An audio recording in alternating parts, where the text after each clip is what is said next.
Jalan hidayah menjadi Muslim memang sulit disangka, seperti yang terjadi pada penduduk Canterbury, Selandia Baru. Setelah serangan di masjid di Christchurch, hampir tiap hari ada warga Selandia Baru yang masuk Islam. Masya Allah. Hal itu seperti diungkapkan oleh Imam Nizamul Haq Tanfi dari Asosiasi Muslim Internasional Selandia Baru. Dalam beberapa pekan setelah serangan itu, kata Nizamul, 3 hingga 5 orang setiap hari telah menjadi Muslim di sebuah masjid di Wellington. Sementara di Manawatu, Ketua Asosiasi Muslim setempat, Zulfikar Button, telah bertemu dengan 6 mu'alaf. Bahkan informasinya di sana telah lebih banyak lagi mu'alaf. Di Otago, mereka kehabisan bahan dan sedang merencanakan hari lain. Sementara Masjid Auckland juga melaporkan lebih banyak pengunjung. Pengalaman menjadi Muslim dituturkan oleh Meghan.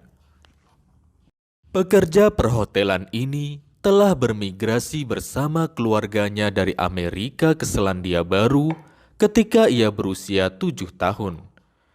Christchurch adalah tempat mereka menetap.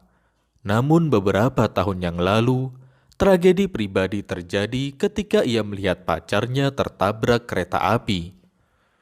Setelah itu, saya seperti tak terima dengan kejadian itu. Mengapa saya harus melalui itu? Kata Meghan sambil berlinang air mata. Jika Tuhan begitu perkasa dan ia bisa melakukan apa saja, mengapa ia tidak menyelamatkan saya dari keharusan melalui hal itu? Itu mendorong saya menjauh dari keinginan untuk patuh pada Tuhan, ujarnya. Bertahun-tahun, Meghan merasa tersesat secara spiritual dan emosional. Peristiwa setelah 15 Maret 2019 menyebabkan perubahan besar dalam hidupnya. Di Hagley Park untuk sholat Jumat bersama, dengan ribuan orang lainnya yang masih belum pulih dari serangan itu, doa sang imam sholat sangat menyentuh hati Meghan. Doa itu berirama dan membuat saya merasa di dalam. Saya ingin ikut melakukan gerakan yang dilakukan Muslim, tetapi saya tidak tahu caranya. Jadi saya hanya berdiri di sana dan menangis.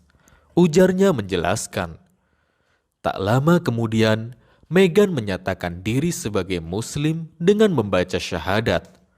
Sejak pindah agama, ia mengunjungi masjid setiap hari, membaca Al-Quran dan literatur Islam lainnya, serta menghabiskan waktu bersama Muslim lain untuk mempelajari praktik-praktik keyakinan barunya. Saya benar-benar merasa betah dan lebih menjadi bagian dari komunitas daripada yang pernah saya miliki dalam hidup saya. Allah telah memanggil saya pulang, katanya. Kisah lainnya, perjalanan Rob Dewhurst dimulai di Indonesia beberapa dekade lalu. Saya memiliki celah kekosongan spiritual.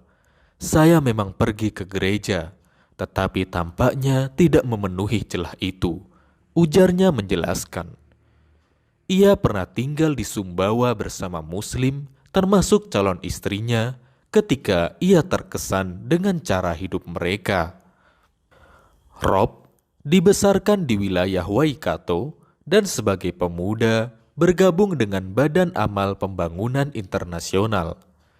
Insinyur sipil ini dikirim untuk ditugaskan dan bekerja untuk meningkatkan akses terhadap air di daerah terpencil. Ketika saya di Indonesia dan pergi ke proyek di Sumbawa, saya bertemu dengan pria bernama Anjung. Hal yang membuatku takjub tentang Anjung adalah kesabarannya. Ia tenang dan banyak hal terjadi begitu saja. Anjung memiliki aura yang luar biasa tentang dirinya sendiri. Katanya, mungkin penghalang terbesar untuk masuk Islam adalah masa kecil saya, dan citra yang saya miliki tentang Islam adalah orang-orang liar yang membajak pesawat dan selalu meledakkan segalanya, Ujarnya, hal itu memiliki dampak negatif yang sangat besar pada saya. Dan ketika pergi ke Indonesia, itu adalah citra utama yang saya miliki tentang Islam, kata Rob. Rob dan istrinya memiliki 4 anak di Indonesia dan akhirnya menetap di Selandia Baru pada 1997. Pasangan tersebut kini telah menikah selama 33 tahun. Serangan di masjid di Christchurch tepatnya terjadi di Masjid Al-Nur dan Linwood Islamic Center di Christchurch. Sedikitnya 50 orang tewas dan 20 lainnya terluka akibat serangan ini. Serangan itu dilakukan oleh Brenton Harrison Tarrant, pria berusia 29 tahun asal Australia saat berlangsung sholat Jumat. Kepada polisi, Brenton mengaku ia melakukan semua itu karena benci kepada umat Islam dan orang non-Eropa lainnya. Brenton benci kepada Islam. Mungkin ia belum tahu ajaran Islam yang sesungguhnya.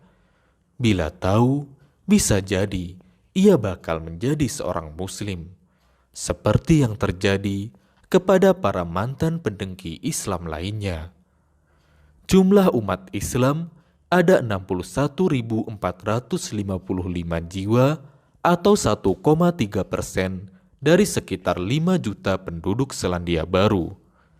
Kita doakan Brenton yang kini sedang menjalani hukuman seumur hidup mendapat hidayah. Amin. Dikutip dari Republika Online dan media lain.